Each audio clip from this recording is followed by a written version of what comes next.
Welcome on into the Utah Blockcast. I'm Steve Bartle, Utah Insider for KSL Sports. Good to be with you on a Thursday. Had to record. I know I've been absent, and I apologize. That's on me. That's my bad. My bad.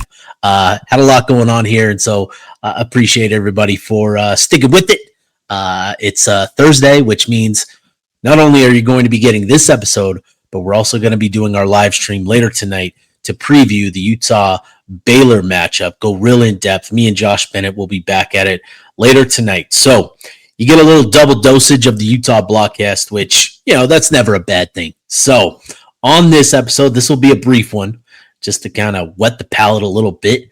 But on this one, I wanted to talk about a few different things. So Utah's leadership has been the topic of the week. And I think it's important to keep that perspective of, last season and where Utah is at now and what it could mean, for the future. So Utah's leadership, I think, has been really, really important to their success and has also done a lot to improve the outlook for Utah moving forward. So want to talk about that. Also, I think it's important to hit on Utah basketball. Both men's and women's welcomed their 2026 recruiting classes by signing their commitments yesterday, and those three were announced by both Utah men's and women's basketball. So 6 in total, 3 apiece in terms of signings yesterday. And I think just kind of running through the 6 signees will go a long way for this crowd. So wanted to hit on that. But I think first, it's important to start here. Utah's college football playoff ranking, number 13. Did it just receive a little potential boost? Baylor AD Mack Rhoades has stepped down from his role with Baylor, which has also put his position with the College Football Playoff Committee as chairman, in jeopardy. And so earlier today, it was revealed that the Big 12 is recommending Mark Harlan to fill that spot for Mack Rhoades as the committee chair. And I think that's pretty significant for Utah to replace Rhoades. Now, Harlan isn't going to replace Rhoades as the chair on the committee. He is just going to fill the vacated spot. It does sound like Arkansas AD is going to actually step up in that role, and that's Hunter Yurachek. So, it is good to see that. It's significant to see Harlan as the recommended choice. He is one of only 2 Big 12 athletic directors with experience on the playoff committee, which obviously helps as well. And I think having that experience from 2023 is why Harlan was elected as the guy for the Big 12 to replace Rhoades. Just kind of given the timing of where we're at with everything, we're already into going into the third week of the college football playoff ranking. And given the fact that we're roughly a month away from when those hard decisions need to be made, having somebody with familiarity on that committee representing the Big 12 is what led to this decision for Harlan being the guy. Now, is it going to benefit Utah? I don't know, but it certainly doesn't hurt Utah, I think. And I think, Harlan is the type of athletic director that will want to do right, own up to his mistake. He's owned what happened last year, the comments that he made, and I think he is going to put his best foot forward for the conference and for the Big 12. So, I don't think it's any added benefit to Utah in the ranking. I don't think they're going to suddenly see a boost in anything. But yeah, I think it's a good thing for Utah to have that sort of representation on the playoff committee, regardless of what it actually means for Utah. So switching gears, a little Utah basketball, both men and women's, were able to welcome their 2026 recruiting classes officially to the programs. And both Utah men's and women's signed 3 players apiece in the 2026 class. And I think just a quick run through for both programs, starting with Utah, welcoming Styles Clemens to the program.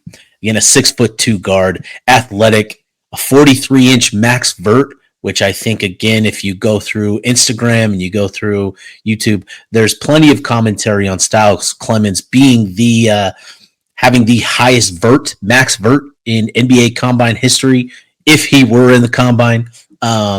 Maybe not history, but Styles Clemens is a tremendous athlete. 43-inch max vert, a 6'2" guard that's competitive, well built, and I think just sort of coming into his own offensively. He is clearly more athletic than the competition more often than not when you watch his film, when you watch tape. And I think he is the type of point guard that'll do well here under Alex Jensen and this staff, and the sort of the vision that they're trying to achieve with the athletes that they're bringing in. I think Styles Clemens is a great addition. Adding him from the Overtime Elite League and welcoming him to the program, I think, was pretty significant. The other big addition for Utah basketball, Zati Lubaki, and I talked about him on the episode earlier this week after he committed, but now signing him again just to kind of reiterate some of the qualities and traits that make him so intriguing. A junior college all-academic All-American, the junior college national tournament MVP after leading Trinity Valley to the championship last year. Just did a lot to lead his team to the championship last year. He's 6'9", has a 35-inch vertical, a 7'2" wingspan. He is a player that I think Utah is really fired up about. He's going to do a lot to add some versatility to Utah's front court. He'll be able to play the 4, play the 3. He can play 5 as well. He can defend multiple positions. He is the type of athlete that I think really embodies the vision that Jensen wants with this squad, is versatile athletes capable of defending multiple positions, capable of scoring inside and out. He converted over 31% of his three-pointers last year, athletic enough to get to the rim. He's got a post-up game. There's a lot to like about Zati. So that was a big one for Utah.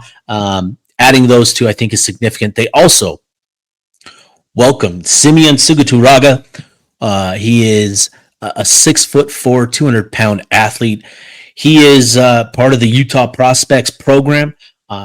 You can kind of view this as, what a PWO would be for Utah, essentially. But this is a guy that I think has some potential. He earned offers from, some lower level programs, Utah Tech, Weber State. And I think adding him to, to the end of the bench where he can be sort of a developmental guy, I think give him a couple years in the program potentially. And this is a guy that I think could turn into, a contributor for Utah at this level. Again, 6'4", 200 pounds or thereabouts, good athlete, capable of defending multiple positions, tough, physical, athletic. I think this is an intriguing signing. And again, I think just kind of given where he'll be on the roster next year, as sort of that 13, 14, 15 type guy, I think this is the type of guy that is worth bringing in for sure because he has some developmental qualities that I think Utah really likes. So the Utah women's basketball program welcomed in a tremendous signing class, starting with Peyton Jones. She's a 6-foot guard / forward. She's got a lot of skill, a lot of ability, good size. Again, adding her to the mix here. Jones is currently the top ranked player in Utah's class. She's the number 56 player in the 2026 class, the number 11 shooting guard. Just a lot of skill for Peyton Jones. She'll be a nice addition to the backcourt. Utah also signed Riley Little, a 6'5" center from Kanab. Again, another 4-star prospect. She is the number 74 player in the country, number 11 center in the country as well. Just has the sort of tools that, and size that you love in Utah women or, in women's basketball. So a big addition there. And then the last one, Malika Satawala, finishing out the class. Great athlete, 5'10". She's going to be able to do a lot, defend a lot of positions. And again, it's just another addition, a great addition for Gavin Peterson. So really impressive signing class for Utah. This is now back-to-back years for Gavin Peterson with really impressive signees for Utah basketball. And Alex Jensen, again, adding a nice piece in Styles Clemens, adding a potential diamond in the rough in Zati Lubaki. That's going to be what that's sort of the process that Alex Jensen and Wes Wilcox, they're going to have to build this thing out. I think getting into the transfer portal after this season will be pretty significant for Utah to continue building out this roster. But really like those two because of what they do and adding to the athleticism, in the backcourt and in the front court. I think Utah added two really good pieces there to the roster. All right, let's switch gears back to football. And, I think the topic of conversation this week has been around Utah's leadership and what it's meant to the program this season. And, here we are, November 13th. Utah is 7-2 on the season, ranked number 13 in the college football playoff ranking. Utah has earned something that I think not a lot of people thought possible a year ago. If you think back 12 months ago, the Utes were, limping to the finish line of a 5-7 season, which included a stretch of 7 straight losses, which again was the first 7-game losing streak. And I think in roughly 40 years, if I remember right. I tried to forget that because, obviously you all tried to forget it as well. But I think it's really impressive what Utah has done this year, 7-2, taking care of business in the manner that they have. Obviously, the tough 2 losses have been difficult, dropping, both games to Texas Tech and BYU. That's tough. But I think to be here with the perspective of last season, it only adds to how impressive what this season has meant to Utah. You go back to last year, and I've had a couple conversations now this week with people that I interact with a lot. There just wasn't a lot of moments, a lot of things to feel excited about for Utah football. Right? It was a joyless season in a lot of different ways, and I think Utah, Kyle Whittingham needed to figure out how to right the ship and to get back on track and to kind of rebuild their outlook and their trajectory for the future. And again, here we are, November 13th, 7-2, ranked number 13th. I think Utah has accomplished that. Obviously, the story is still to be written. There's a lot of football left to be played, and a lot can change between now and the end of the month. But I think with the way that Utah football is playing at this point of the season, with the health that they have on their side, which again, going back to last year was the biggest issue for Utah's struggles, having that health, having the improved vibes around the program, I think has done a lot, not only for what it means this season, but more so for the future and for the outlook of the program in the immediate future, in the next couple of years. I think that was, not only in doubt, but was turning towards, a pretty negative view amongst the fan base. And I think there was a lot of concern, a lot of worry. And I think with what we've seen so far this season, a lot has been done to repair the damage that was done last season. And I think that'll go a long way for Utah as we start to talk and look ahead to what's coming this offseason. Again, I think it's important to remember, when the season ends, it's not going to suddenly be transfer portal talk. The transfer portal window has moved from December to January. And so that's going to be an interesting element. I think that's going to allow programs to sort of have those conversations, allow emotions to cool down. I think Utah, coming off of last season in the manner that they did, the struggles that they went through, I think there were, though there was a lot of talk about the culture being strong and the buy-in being strong, it's never fun to struggle as much as Utah did last year. And I think there were probably some emotions, some frustrations for players that elected to leave the program or even explore their opportunities elsewhere. And I think having the sort of success this year that they have, reinstilling sort of the culture the values, the brand of football that works well here at Utah, I think is going to benefit them as we get into the transfer portal conversation and get into more of those conversations and into those situations where we're talking about what Utah could potentially accomplish, in their offseason portal recruiting, and also hanging on to players. I think is also going to be a thing that we see. I don't think we have to worry about players jumping ship, given what they've done and sort of the changes that have taken place in college football. I think things are trending positively for Utah on the field with their 7-2 record. With the changes, I think there's a lot of intrigue around how that's actually going to benefit programs hanging on to players, not only in terms of moving the transfer portal window from December immediately after the season's end to now getting it into January. There's a lot of just logistical things there that I think lead coaching staffs to believe that it's going to be a less active transfer portal cycle this year, because January is typically, you're starting spring semester, you're enrolled, and again, coming off of the season, having a month to decompress and work through some of your emotions, work through some of your thoughts as players. I think it's going to allow that to sort of cool down and calm down a little bit more. And then two, this is going to be the first year with rev share being the primary focal point. Again, that was approved this summer. And, do we start to see some of the wild west type of nature of the transfer portal like we've seen the last couple of years? Do we start to see it wrangled in? Do we see it roped in? Do we see some of these guardrails start to take hold? And do we see programs abide by some of the rev share requirements?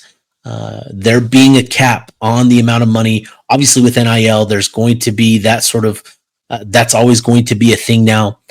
And I think we'll learn a lot about what the transfer portal is going to be over the next few weeks and, getting into December as well.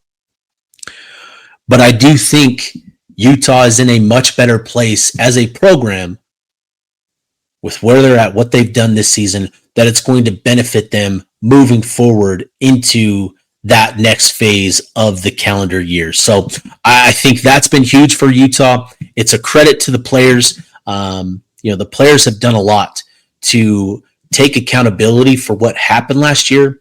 I was going through some quotes, going through some articles, and came across a quote from Spencer Fano, who basically said, that 5-7 season, that's not Utah football. That's not the standard that's been established here, and we own that. And he said that was their whole goal, was to prove that that's not common here. And I think they've clearly shown that they took accountability for what happened last year, worked hard to make the improvements that they needed to as players, and that's translated on the field. The team, Kyle Whittingham made the changes that he needed to with his coaching staff, brought in an offensive coordinator that I think just fits so well with what Utah wants to be and needs to be. I think Beck, with his run game and just how it fits with the personnel that Utah has in place, I think he, hindsight being 2020, we all remember the conversations that were being had going back to last December about who Utah was involved with. Ben Arbuckle, Mac Leftwich, and I think landing on Jason Beck, I think he was the best possible hire for Utah to make, just because his offense fits so well, again, with the strengths of this year's team, but also just sort of the brand and culture that Kyle Whittingham wants his program to have, to embody. And I think that's been a really good marriage for Utah.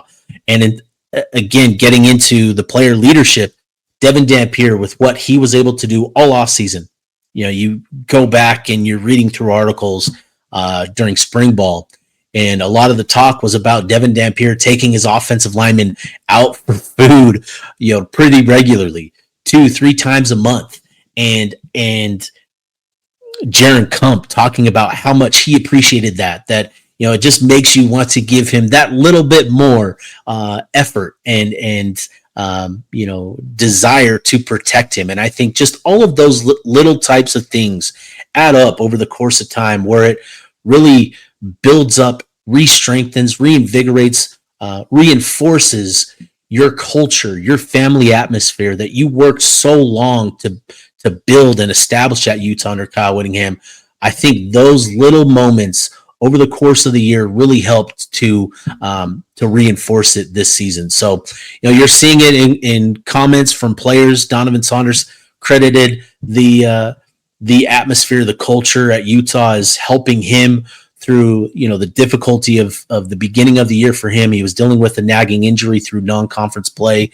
And, he said he gave credit to the culture at Utah as what allowed him to get through that and to, now have the opportunities to make plays against Cincinnati. Donovan Saunders gave credit to the brotherhood and the family atmosphere at Utah, which you kind of take for granted sometimes because you hear it so often.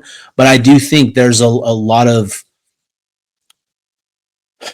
legitimacy to it being genuine, a little bit more genuine this year, because there are just so many examples of that brotherhood over, when you look back over the course of a year, just seeing that, the stories from Devin, the stories from some of the offensive line and all of that. I just think it's all come together, and now we're at the point of the season where down to the final 3 games. And again, the story is still to be written on how Utah finishes this, but coming off of the bye week, feeling, you feel optimistic about what Utah's chances are to run the table in these next 3 games.